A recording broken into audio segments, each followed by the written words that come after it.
इमरान खान और शाह महमूद कुरैशी पर official secret act की खिलाफ वर्जी का जुर्म साबित। एहतसाब अदालत ने 10-10 साल कैद व मुशक्कत की सज़ा सुना दी। PTI का फैसले के खिलाफ आला अदलिया से रुजू करने का ऐलान। नवाज शरीफ ने कहा है कि खुद पर जख्म सहे लेकिन पाकिस्तान पर जख्म नहीं लगने दिया। कोई कौमी राज फाश नहीं किया, लेकिन एक शख्स ने इक़्तिदार जाता देखकर कौमी सलामती दाव पर लगा दी।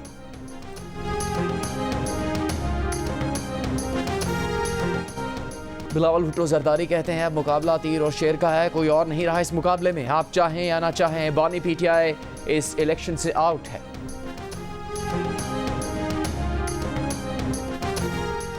शहबाज शरीफ ने ट्रांसपेरेंसी इंटरनेशनल की रिपोर्ट को बानी PTI के खिलाफ सबूत करार दे दिया। कहा रिपोर्ट में वाज़ेह है नवाज शरीफ के दौर में करप्शन कम हो रही थी।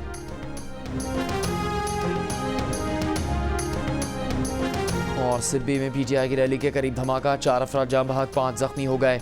3 जख्मियों की हालत तशवीशनाक। इलेक्शन कमीशन का notice, chief secretary IG Balochistan से रिपोर्ट तलब कर ली।